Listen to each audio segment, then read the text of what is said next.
শেখ হবে না থাকে আমরা ওনার দায়িত্বটা বিশেষ করে পরিচালনার করতেছি ইনশাআল্লাহ।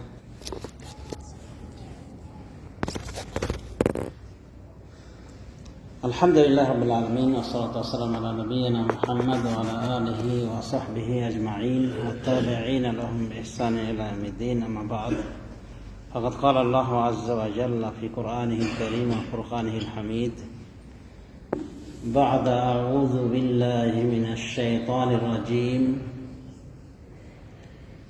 بسم الله الرحمن الرحيم وما خلقت الجن والإنس إلا ليعبدون وقال تعالى لقد كان لكم في رسول الله أسوة حسنة لمن كان يرجو الله واليوم الآخر وذكر الله كثيرا وقال الرسول صلى الله عليه وسلم ثلاث مهلكات وثلاث منجيات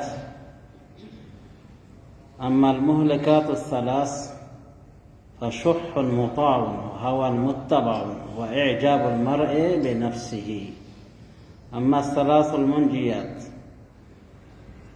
القصد في الفقر والغنى وكلمة الحق في الغضب والرضا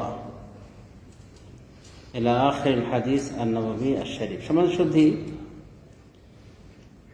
আমরা আলোচনা দীর্ঘায়িত করব না, যেটা সময় শিডিউল সে অনুযায়ী চলার চেষ্টা করব। হয়তো একটু এদিক সেদিক হতে পারে, স্বাভাবিক।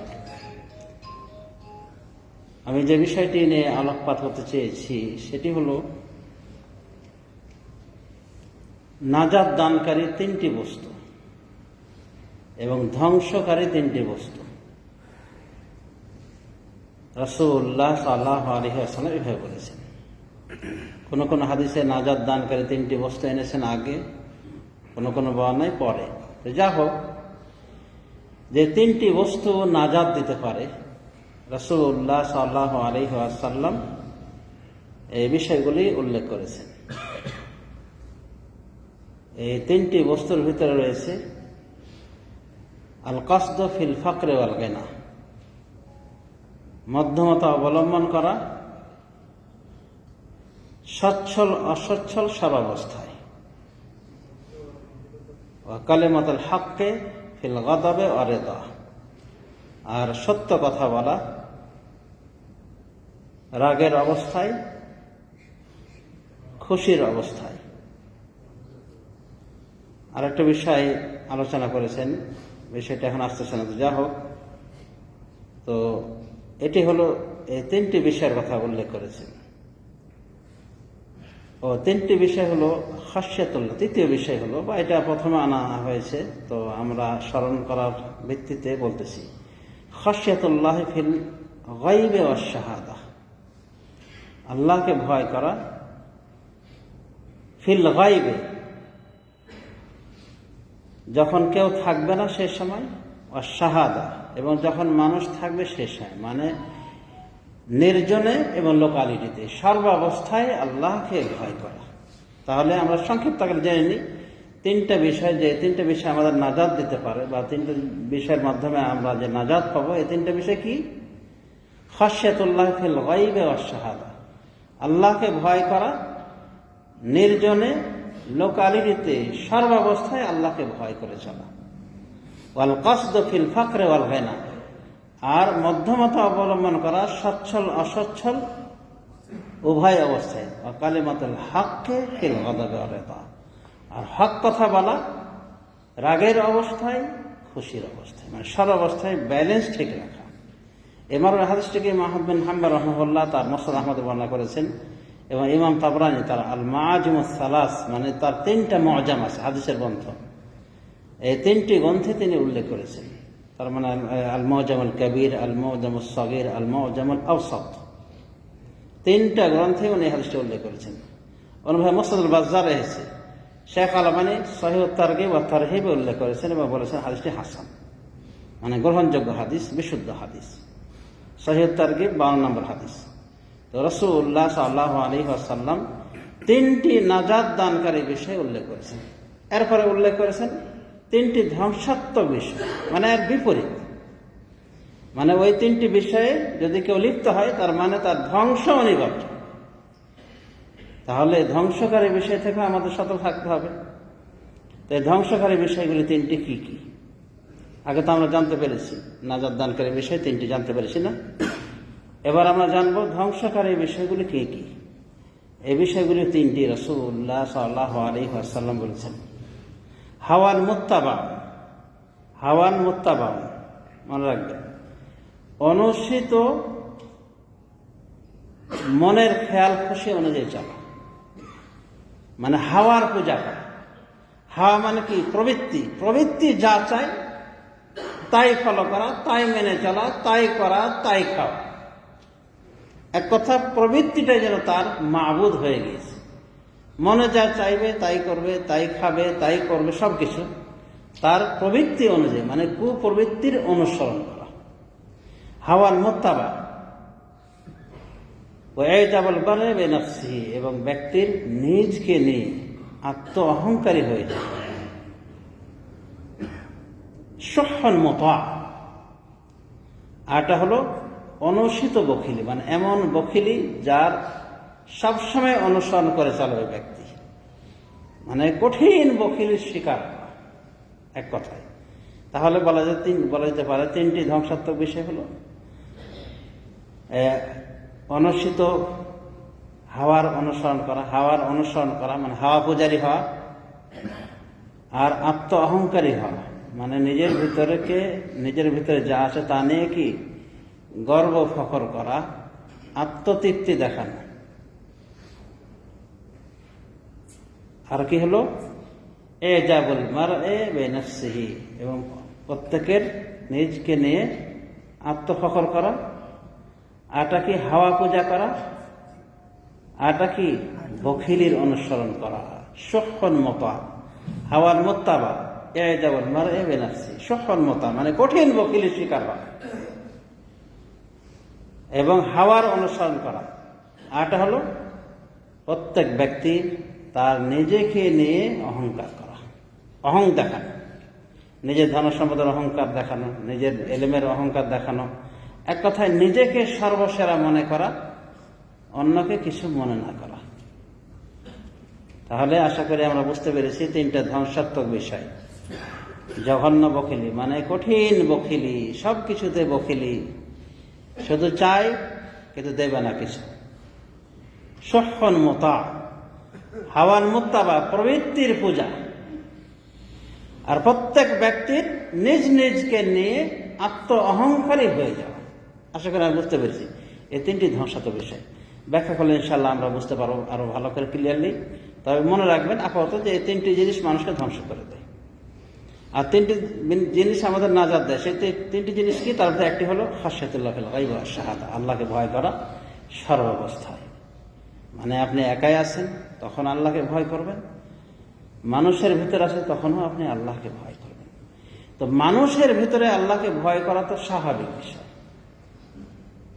এটা অনেকে করে, মুনাফিকরাও করেছে, করতে পারে। কিন্তু সব থেকে মেইন এবং মুখ্য বিষয় হলো আপনার নির্জনে আল্লাহকে ভয় করা।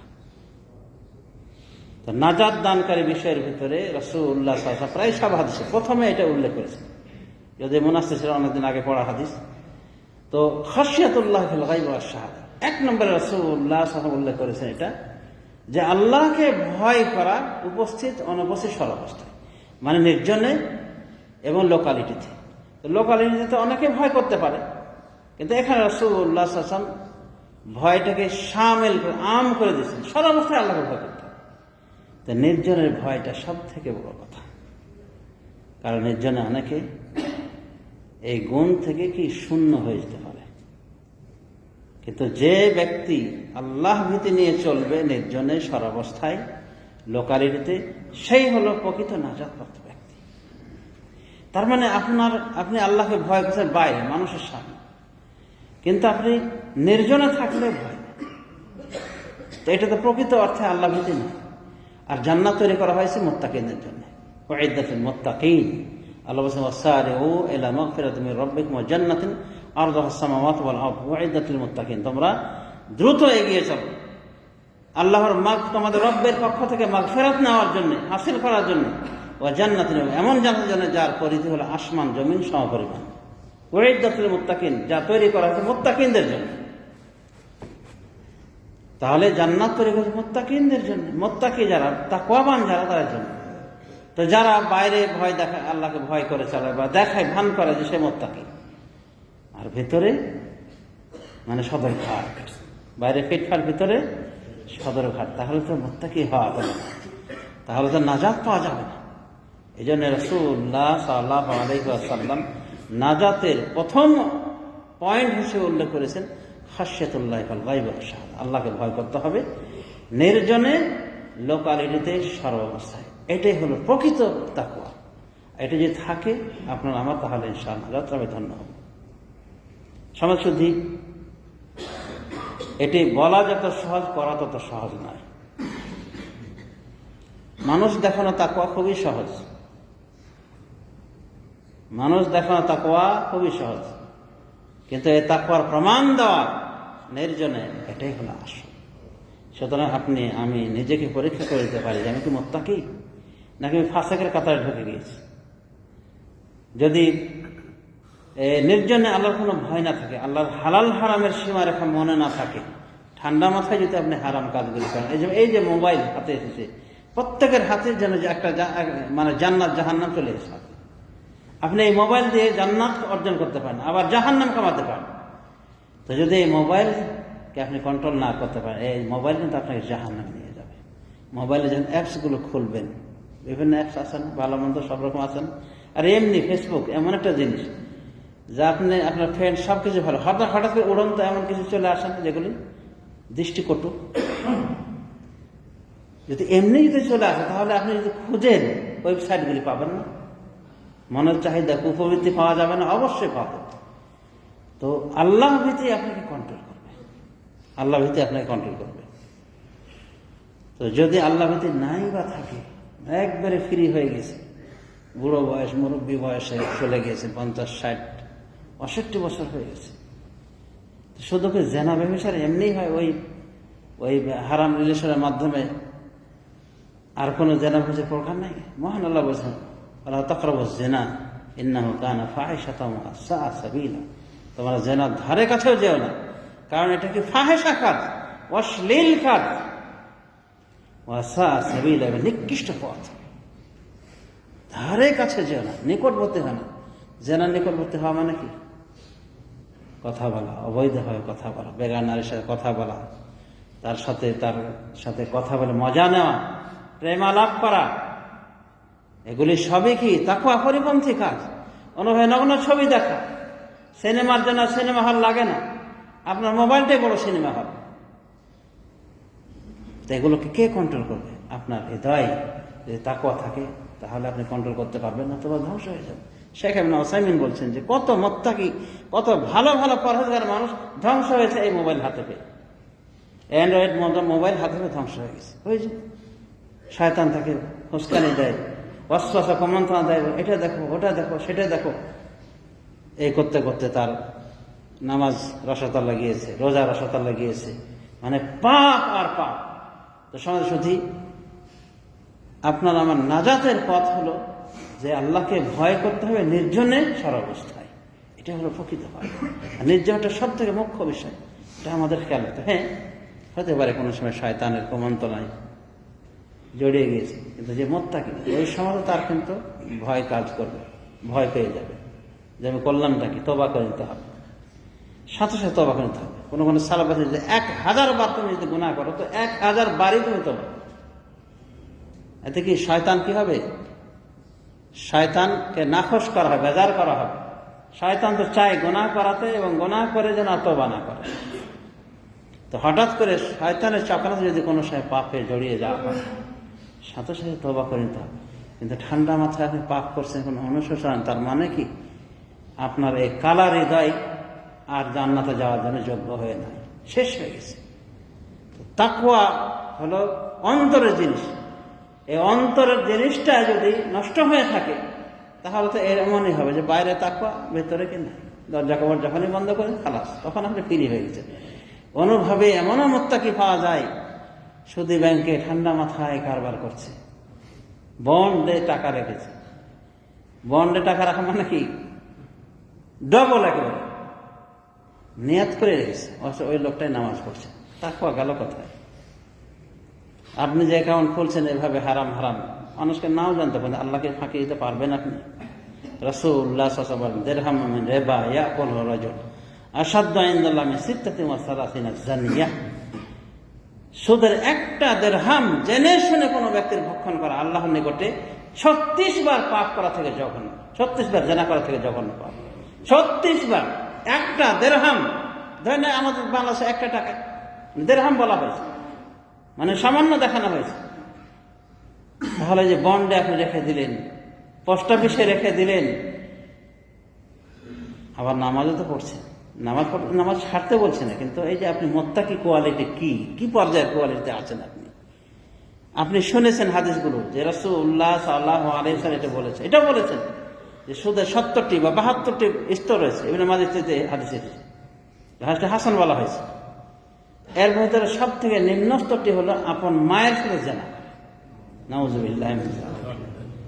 তাহলে ঠান্ডা মাথায় আপনি ওখানেও মানে এই সুদী কারবারে লিপ্ত রয়েছেন, আর আপনি মুত্তাকি শেষেছেন। বাইরে মানুষ জানছেন, হয়তো জানলে তো একটা অপমান, এই তার সুদ করে, এই সুদ খায়। আমার এই অংশে বলে হুজুর এই যে দেখেন এ নামাজ পড়ে সুদও খায়। নাই যদি না জানে কেউ, না জানে যদি কেউ, আপনি যে ঠান্ডা মাথায় কাজগুলি যে করছেন, এটা মানুষের কাজ করছেন। আসলে দুনিয়াতে এগুলোকে মানুষই বলে না, দুনিয়ার মাপকাঠিতে এগুলোকে মানুষ বলা হয় না, এগুলো অমানুষের হাড্ডি। সুদখোর, ঘুষখোর, এগুলো মানুষের কাতারে পড়ে, মানুষ বলা হয় না। তো আর হাদিসের ভাষায় তো বুঝতে পারছেন যে কত বড় ফাসিকিতে লিপ্ত রয়েছে। আল্লাহ বলছেন যদি তোমরা সুদ থেকে ফিরে না আসো, সুদখোরিতা থেকে, ফাআযানু বিহারবিন মিনাল্লাহি ওয়া রাসূলিহি, তাহলে আল্লাহ এবং রাসূলের পক্ষ থেকে যুদ্ধের ঘোষণা না, মানে তোমরা যুদ্ধে নেমেছো আল্লাহ এবং তাদের রাসূলের সাথে। এমন কোন অপরাধ না যে ক্ষেত্রে এটা বলা হয়েছে যে তারা আল্লাহ এবং তার রাসূলের যুদ্ধের মানে ঘোষণা পেয়েছে, কিন্তু এই সুদের ক্ষেত্রে আল্লাহ রাব্বুল এটা বলেছেন তোমরা আল্লাহ এবং তার রাসূলের পক্ষ থেকে যুদ্ধের ঘোষণা। কিন্তু সুদী লাইনে কতটা অগ্রসর হয়ে রয়েছে। একসাথে নামাজ সবকিছু ভেস্তে গিয়েছে, আর একসাথে যদি নামাজ পড়ছে তাকওয়া পরহেজগারিতা একেবারে মানে নিম্নমানের। সমাজে শুধু প্রকৃত তাকওয়া হলো যে আপনি এগুলোকে অ্যাভয়েড করে চলবেন, হারাম হালাল মেনে বেশি চলবেন। বাইহাকির শুআবুল ঈমান আছে, মাঝে মধ্যে বলি যে এক বকরি রাখাল সাহাবে ইবনে ওমর তার তাকওয়া দেখে খুশি হয়ে তাকে আজাদ করার ব্যবস্থা করেছেন। সেটা হলো, ঘটনা হলো যে উনি বিলবার গিয়েছে, মাঠে গিয়েছে, মানে শিক্ষা সফল যেমন এরকম উনি ছাত্রকে নিয়ে মাঠে গিয়েছেন। দুপুরে খাওয়ার টাইমে উনি খাওয়া দাওয়া করবেন, ছাত্রদের নিয়ে এমত অবস্থায় রাখালকে দেখেন যে পাহাড়ের পাদদেশে বসে আছে, একেবারে দুপুর বেলা। তো সাহাবী ইবনে ওমর বলছেন যে হে অমুক, তুমি আসো আমাদের সাথে খাওয়া দাওয়া করো। বলছে আমি রোজা আছি, আমি রোজা আছি। সাহাবী ইবনে ওমর আশ্চর্য হলেন যে রাখাল পাখাল মানুষ আবার রোজা রেখেছে এই কড়া কঠিন দিনে, কাঠ ফাটা দিনে। তো ভালোই তো মতটাকে মনে হচ্ছে, একটু পরীক্ষা করে দেখি। তো বলছে হে অমুক, তোমার তো অনেক বকরি আছে, একটা বকরি দাও না, বকরিটা আমরা কি করো ভুনা করে খাবো, তুমিও শরীর হলে মাঝখানে তোমার টাকা হয়ে গেল। তখন ওই রাখাল বলছে যে কিন্তু এই বকরির তো মালিক আমি না, বকরির মালিক রয়েছে, তার বকরি আমি কিভাবে দেবো আপনাকে। তখন আবার অনেক কৌশল শিখিয়ে বলছেন সমস্যা কি, বকরির মালিক যখন এই বকরিটা তলব করবে তুমি বলবে আকালাহ যে নেকড়ে বাঘে খেয়ে নিয়েছি, বাস এটা মিথ্যা কথা বলে দিলে আর তোমার বকরি হয়ে গেল, বকরির গোশত আমাদের সাথে খেলে আর পয়সা তো আসলোই। তখন উনি বলছেন ওয়ালাকিন আইনাল্লাহ, কিন্তু আল্লাহ কোথায় যাবেন, ওয়ালাকিন আইনাল্লাহ, আল্লাহ কোথায় যাবেন। মানে আমি তো মালিককে ফাঁকি দিলাম, বকরি ছাগলের মালিককে আমি ফাঁকি দিলাম বটে, কিন্তু আল্লাহ কোথায়, ওয়ালাকিন আইনাল্লাহ। সাহাবী ইবনে ওমর এতটা খুশি হয়েছে তার কথায় যে উনি মদিনায় গিয়ে তার মালিকের খোঁজ নিয়ে তার মালিক থেকে রাখালটিকে উনি কিনে নেন। কিনে উনি ওকে আজাদ করে দেন। আরো পাওয়া যাবে না যে একটা বকরি তার সাথে দিয়ে দেন তার অবলম্বন হিসেবে। তো এটাই হলো তাকওয়া, ফিল খালওয়াতি ওয়াল জালওয়া, সারা অবস্থায় মুত্তাকি হয়। এই লোকটাকে রোজা রেখেছিল ইবনে ওমর সাহাবীকে দেখে, না আগেই রোজা ছিল আল্লাহকে খুশি করার জন্য। একটা যে ছাগল দিল না, বকরি দিল না, কেন দিল না? হ্যাঁ, ইবনে ওমর তার তাকওয়া পরহেজগারিতে পরীক্ষা করলেন, এবার পরীক্ষা উনি পাশ করলেন, তাকে আজাদ করে দিলেন। আরো অন্যান্য বর্ণনায় পাওয়া যায় যে ইবনে ওমর বলেছিলেন যে হে অমুক, আজ তোমাকে এই তাকওয়া পরহেজগারিতা গোলামীর জিঞ্জির থেকে তোমাকে রক্ষা করলো, আজাদ করলো, এবং আশা করি পরকালেও আল্লাহ তোমাকে জাহান্নামের আগুন থেকে তোমার তাকওয়া পরহেজগারিতা রক্ষা করবে। সুবহানাল্লাহ। তাহলে তাকওয়া, যে তাকওয়া আমাদের ফলে আসবে, আমাদের উপকার আসবে, সেটা হলো ফিল গায়বি ওয়াশ শাহাদা, নির্জনে লোকালিটি সারা অবস্থায় থাকবে এ তাকওয়া। আর হঠাৎ করে যদি শয়তানের চক্রান্তে পা দিয়ে দেওয়া হয়, সাথে সাথে ফিরে আসতে হবে, অনুশোচনা করতে হবে। একজন মুনাফিক ঠান্ডা মাথায় হারাম কাজ করতে পারে, কিন্তু একজন মুমিন শয়তানের চক্রান্তে পড়ে গেল কিন্তু আত্মতৃপ্তি বোধ করতেই পারে না। সে দুইজন সাহাবীর মাধ্যমে রাসূল সাল্লাল্লাহু আলাইহি ওয়াসাল্লাম জামানাতে জেনা ব্যভিচার হয়ে গিয়েছে বা অ্যাক্সিডেন্ট, মানুষ তো।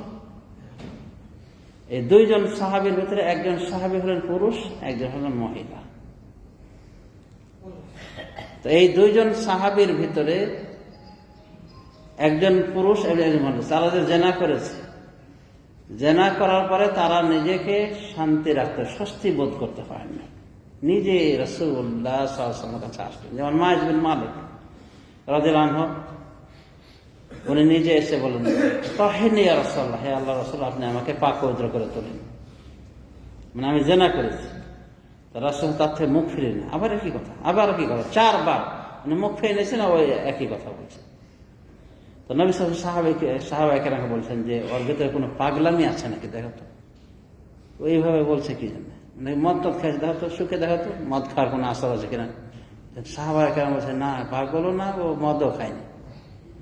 এবং সে বুঝিয়ে দিয়েছে, নবী সাল্লাল্লাহু আলাইহি ওয়াসাল্লাম তাকে ভালো করে বলছে, তুমি ওই জেনা করেছো, জেনা যেটা করে সেটা করেছো তুমি। বলছে হ্যাঁ। রাসূল সাল্লাল্লাহু আলাইহি ওয়াসাল্লাম তাকে বলেছিলেন যে তুমি যাও, ফিরে যাও, তওবা করো, আল্লাহর কাছে মাফ চাও, আল্লাহ মাফ করে দিবেন। মানে নবী সাল্লাল্লাহু আলাইহি ওয়াসাল্লাম ফিরে যাচ্ছেন, কিন্তু তার তাকওয়া পরহেজগারি তাকে এতটাই উদ্বেলিত করেছে, এতটাই তাকে পাগল বানিয়ে দিয়েছে যে বলছে, তাহিরনি ইয়া রাসূলুল্লাহ, হে আল্লাহর রাসূল, আমার উপরে হজ জারি করার মাধ্যমে পাক পবিত্র, মানে পাক পবিত্র করার যে একটা রজমের সিস্টেম আছে না, বিবাহিত হলে, তো বিবাহিত ছিল। তো মায়ের আসলামকে ফিরে যেতে বলছেন, ফিরে যাও, তওবা করো, কিন্তু উনি ফিরে যাচ্ছেন না, উনি যাচ্ছেন এই চূড়ান্ত মাধ্যমে পাক পবিত্র। তাকে রজম করে মারা হয়েছিল। তার অল্প কয়েকদিন পরে আরেকজন মহিলা এসে হাজির, গামিদে গোত্রের মহিলা এসে হাজির, বলছে ইয়া রাসূলুল্লাহ, আপনি আমাকে পাক পবিত্র করেন, কারণ আমি জেনা দ্বারা গর্ভবতী হয়ে গেছি, মানে প্রেগনেন্ট হয়ে গেছি। রাসূলুল্লাহ সাল্লাল্লাহু আলাইহি ওয়াসাল্লাম তাকেও বলছে ফিরে যাও, তওবা করো, তওবা ইস্তেগফার করো আল্লাহর কাছে। তখন উনি বলছেন, আর তুরাদ্দিদুনি কামা রাদ্দাতা মাইজান ইন্না হাবলা মিনাজ জিনা, মানে বলছে ইয়া রাসূল, আমি জিনা করছি, আপনি আমাকে পাক পবিত্র করেন, আগে বললেন। তো নবী সাল্লাল্লাহু আলাইহি ওয়াসাল্লাম বলেন, যাও, ফিরে যাও, তওবা করো আল্লাহর কাছে, তওবা ইস্তেগফার করো, ফিরে যেতে বলছে। তখন উনি বলছেন যে আপনি কি আমাকে ফেরত দিচ্ছেন, যেভাবে মায়েজকে আপনি ফেরত দিচ্ছিলেন। মায়েজকে বলেছিলেন যাও, ফিরে যাও, ইন্না হাবলা মিনাজ জিনা, আমি তো জেনার মাধ্যমে গর্ভবতী হয়ে গেছি। তখন রাসূলুল্লাহ সাল্লাল্লাহু আলাইহি ওয়াসাল্লাম বললেন যে তাহলে এখন না, কারণ জেনার হাত তোমার পরে যাবে, কিন্তু এই শিশুটা তো নিষ্পাপ, বাচ্চাটা তো নিষ্পাপ, এই গর্ভের যেটা ভ্রূণ, এটা তো নিষ্পাপ। তো উনি চলে গেলেন। বাচ্চা যখন হলো, বাচ্চাটাকে নিয়ে উনি, দুটা বানা পাওয়া যায়, কে বলেন দুটো মহিলা ক্ষেত্রে হয়েছে, কে বলেন একই ঘটনা, দুইভাবে হয়েছে। তো যাই হোক, বাচ্চাটা প্রসব করার পরে সাথে সাথে নিয়ে হাজির। তো নবী সাল্লাল্লাহু আলাইহি ওয়াসাল্লাম বলছেন যে এই বাচ্চার লালন পালন করবে কে, এই বাচ্চার খাওয়া দাওয়ার ব্যবস্থা কে করবে? যাও, বাচ্চাকে দুধ ছাড়ানো পর্যন্ত তুমি অপেক্ষা করো। উনি চলে গেলেন। বাচ্চাকে দুধ ছাড়ানোর যখন হয়ে গিয়েছে, তো প্রায় 2 বছর সীমারেখা বাঁধা হয়েছে আল্লাহর পক্ষ থেকে। ফেসালু ফি আমাইন, আল্লাহ বলছেন যে দুধ ছাড়াতে লাগে বাচ্চাকে 2 মাস, 2 বছর। ধরেন 2 বছর বাচ্চাকে দুধ ছাড়িয়ে বাচ্চার হাতে ওই রুটির টুকরা দিয়ে এসে হাজির বলছে, ইয়া রাসূলুল্লাহ, এই যে দেখেন বাচ্চা আমার এখন রুটি খাওয়া শিখে স্বনির্ভর হয়ে গেছে, আপনি আমার ওপর এখন হজ জারি করেন, আমাকে পাথর মেরে হত্যা। তাহলে এই যুগের এই নারী এবং পুরুষ কতটা পরহেজগার ছিলেন লক্ষ্য করে দেখেছে, যে পাপ করে স্বস্তি বোধ করতে পারেন, বিছানায় থাকতে পারেন, এসে হাজির হয়েছেন। এমনকি রাসূল সাহেব বলছেন তারপরও তারা চাচ্ছে এমন একটা নিশ্চিত মাধ্যম যা একেবারে তাদের পাপকে ধুয়ে মুছে শেষ করে দেবে। তো এই মহিলাকে রজম করার সময় ফিনকির মতো রক্ত ছুটে আসে ওই খালিদ বিন ওয়ালিদের গায়ে, তখন উনি তাকে গালমন্দ করেন। রাসূলুল্লাহ সাল্লাল্লাহু আলাইহি ওয়াসাল্লাম নিষেধ করেছে যে না, এটা নিষেধ করা, তাকে গালমন্দ করা না। তারপরে বলেছেন সে এমন একটা তওবা করেছে যে যদি কোন সাহেব মক্স, বড় ধরনের জালেম, ট্যাক্স আদায়কারী বড় ধরনের জালেম যদি তওবা করে, তওবা তার উপর যে তওবা দেওয়া হয় তো ওকে আল্লাহ মাফ করে দিতেন। এত বড় তওবা করেছে। আর এর থেকে তওবা তুমি কি পেলে, যে নিজের নফসটাকে আল্লাহর রাস্তায় বিলীন করে দিয়েছে, আর তুমি তাকে গালি দিচ্ছ। তো লক্ষ্য করে দেখেন যে তাদেরকে তাকওয়া পরহেজগারিতা মানে তাদের ভিতরে কতটা ছিল। হঠাৎ একটু অনুপস্থিত হয়েছিল শয়তানের চক্রান্তে পড়ে, কিন্তু পরক্ষণে মানে পাগল ফারা হয়ে গেছিল কি করে গুনাহ থেকে মাপ পাওয়া যায়। এমনই হওয়া উচিত প্রত্যেক মুত্তাকির হৃদয়টা, যে হঠাৎ করে গুনাহ করলেও সাথে সাথে ফিরে আসবে, তবুও সে মুত্তাকির কাতারে থাকবে। কিন্তু ঠান্ডা মাথায় গুনাহ করছে করেই যাচ্ছে, এটাই হলো মুনাফিকের স্বভাব, এটাই হলো তাকওয়া পরহেজগারিতার ঘাটতি। সুতরাং আমাদের সতর্ক সাবধান থাকতে হবে। সমাজ শুনতে হলে প্রথমটা হলো তা খাশিয়াতুল্লাহ ফিল গায়ব ওয়াশ শাহাদা, উপস্থিত অনবরত সর্বাবস্থায় আল্লাহকে ভয় করা। এই ভয়টা সব থেকে ইম্পর্টেন্ট বিষয়, এবং আমরা নিজেদের পরীক্ষা নিতে পারি এই ভয়কে আমাদের আছে। যদি না থাকে তাহলে মনে করতে প্রত্যেকে নিজেকে মনে করে আমি তো ভণ্ড, আমি তো একটা ভণ্ড, আসলে ভণ্ড মুসলিম। আস্তে আস্তে নিজেকে কি করতে হবে, ঠিক করার চেষ্টা করতে হবে। তাহলে প্রথম আইটেম নাজাতে আল্লাহকে ভয় করা নির্জনে সর্বাবস্থায়। আর যদি হঠাৎ করে কোনো পাপ হয়ে যায়, হতে পারে, কারণ শয়তান চক্রান্তশীল, সাথে সাথে কি করতে হবে, অনুশোচনা করতে হবে, তওবা করতে হবে। তাহলে আল্লাহ ওই পাপটা ধুয়ে মুছে দিতে হবে। একটা প্রশ্ন এসেছিল আমাকে করা হয়েছিল, জেনা ব্যভিচারের পাপটাকে আল্লাহ ক্ষমা করে দিবেন তওবা ইস্তেগফার করলে? দেখবেন এই মিডিয়ায় ভাসতেছে ওটা, হ্যাঁ অবশ্যই ক্ষমা করে দেবেন। এই জন্য এই জীবনের এই পাপগুলি, সেন্সিটিভ পাপগুলি কাউকে বলতে হয়, কোনো পাপই বলতে হয় না মানুষকে। এমনকি স্বামী স্ত্রীর ভিতরেও কেউ এই পাপ বিষয়ে যদি করেও থাকে বা অ্যাক্সিডেন্ট, কেউ কাকে বলতে নেই, ডাইরেক্ট আল্লাহ রাব্বুল আলামিনের কাছে তওবা করতে হবে। আল্লাহ গফুর, আল্লাহ রহিম। কিন্তু তওবা কথা তওবা করার মতোই ওই মায়েদ আসলামী আমরা গামেদিয়ারা যেভাবে করেছিলেন, তার মানে আপনাকে এনে হাজির করতে হবে না কাজের নিকটে রজম করার জন্য, বরং আপনি কি অনুশোচনা ওইভাবে করবেন এবং আল্লাহ কাছে খাঁটি মনে তওবা করেন, ইনশাআল্লাহ আল্লাহ মাফ করে দেবেন। কোনো কোনো সময় এমন দেখা যায় যে স্বামী স্ত্রীকে বলছে, আচ্ছা তুমি কোনো কিছু করেছিলে কিনা বলো দেখি, বয়ফ্রেন্ড টার্ফ্রেন্ড ছিল তোমার? আচ্ছা, এগুলো কিন্তু অনেক সময় সরল মনে বলে দেয় স্ত্রী, আর যেই বলে দাও 7 রকম ফোন দিই আমার স্ত্রী তা খারাপ। এইভাবে তার জিজ্ঞাসা করা হারাম, ওরও বলে দেওয়া হারাম, যদি ঠিক পথে উভয় চলতে শুরু করে। কারণ আল্লাহ গফুর, আল্লাহ রহিম। এই গোপন কথা, পাপের কথা বলা পৃথিবীর কারণে করে চলবে, এমন কোনো হুজুরের নিকটে চলবে না। আর পীর সাহেব এগুলোর কাছে তো যাওয়ার দরকারই নেই। পাপ করেছেন, নিজে আল্লাহর কাছে ক্ষমা চাই, আল্লাহ মাফ করে দেবেন ইনশাআল্লাহ। তবে পাপ থেকে ক্ষমা চাইতেও কঠোর নয়, এটা আমাদের খেয়াল করতে হবে। আর তাই জাম্বে কামাল্লা জাম্বাল, রাসূল এটাও বলেছেন যে গুনাহ থেকে তওবাকারী তার মতো হয়ে যায় যার কোনো গুনাহ নেই। মানে সে যেন নিরপরাধ হয়েছে, এরপরে তাকে দোষারোপ করা পূর্বের গুনাহ, তাহলে এটা কি যারা করবে তাদেরই পাপ চর্চা করা হবে। তো যা হোক সমাজ। আর দ্বিতীয় কথা কি বলা হয়েছে, খাশিয়াতুল্লাহ ফিল গায়ব ওয়াশ শাহাদা, এরপর বলা হয়েছে ওয়াল কসদ ফিল ফাকরি ওয়াল গিনা, এই সচ্ছল অসচ্ছল উভয় অবস্থায় ব্যালেন্স ঠিক রাখা। মানে ধনী হয়েছেন, অনেক টাকা পয়সা আল্লাহ দিয়েছে, এই জন্য মানে যে কোনোভাবে আপনি এই অর্থটা আপনি শেষ করবেন, এটা আপনার অধিকার দেওয়া হয়নি।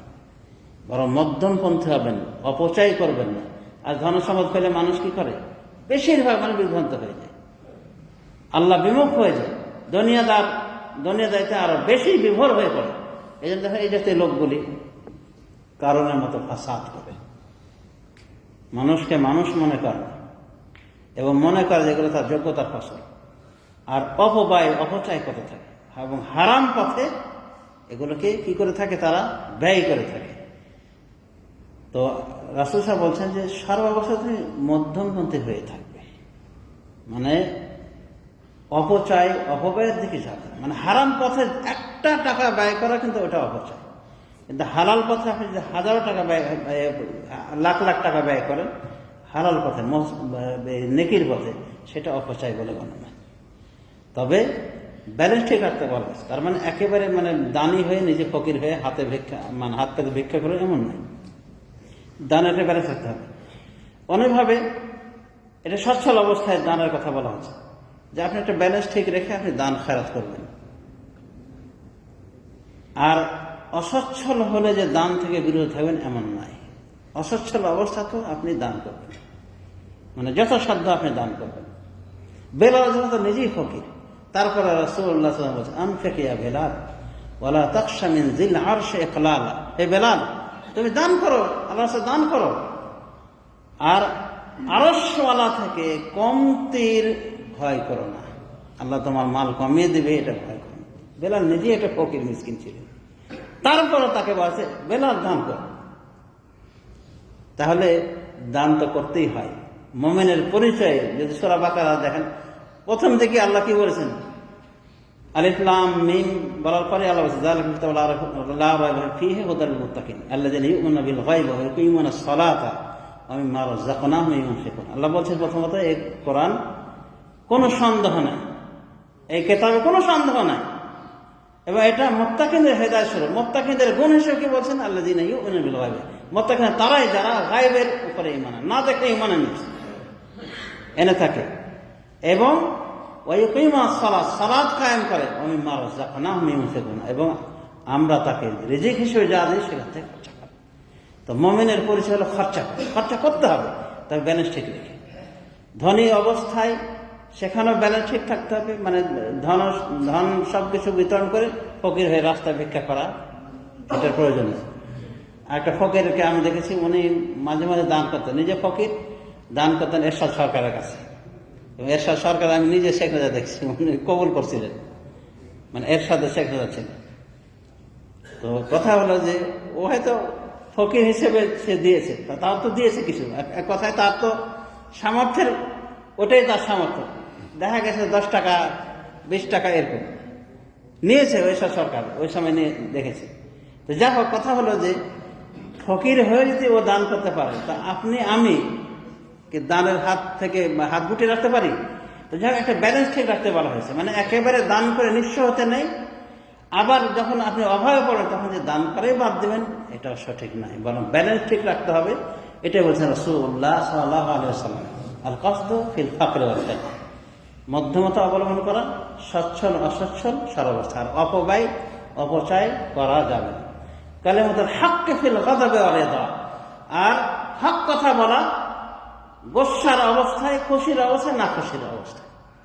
মানে আপনি হক কথা বলবেন, আপনার নিজের ক্ষতি হলে আপনি হক কথাটা বলবেন, আপনার স্ত্রীর ক্ষতি হলে আপনি হক কথাটা বলবেন, আপনার বাপ মার বিরুদ্ধে যদি চলে যায় তবু আপনি হক কথা বলবেন। ইয়াহইয়া ইবনে মাঈন রাহিমাহুল্লাহ, উনি তার বাপ সময় বলছে যে আমার বাপ থেকে হাদিস নেওয়া যাবে না, আমার বাপ থেকে হাদিস বর্ণনা করা যাবে না, কারণ ওনার সমস্যা ছিল, মানে হাদিস বর্ণনা করার উনি যোগ্য না। মাইন ওর বাপের সমর বলছে। তো ঠিকই দিনের প্রসঙ্গে যখন আসবে, আপনি হক কথা অকপটে বলছেন, বলি হাক্কা আলা নাফসে, তুমি হক কথা বলো যদি তোমার নাফসের বিরুদ্ধে চলে যায়। বলি হাক্কা আলা ফানা মোররান, তিতা হলে তুমি হক কথা বলো। এগুলি সবগুলি বিশুদ্ধ হাদিস। তাহলে আপনাকে হক কথা বলতে হবে, ফেল হাদাবে অলেদা, রাগের অবস্থায়, খুশির অবস্থায়। আচ্ছা, খুশির অবস্থায় তো আপনি মানে হক কথা বলতে পারবেন, স্বাভাবিক, হক যেটা সত্য যেটা বলতে পারবেন। রাগ হলে কিভাবে বলবেন? হয়তো এমন হতে পারে শত্রু, আপনার শত্রু, দেখবেন যে রাগা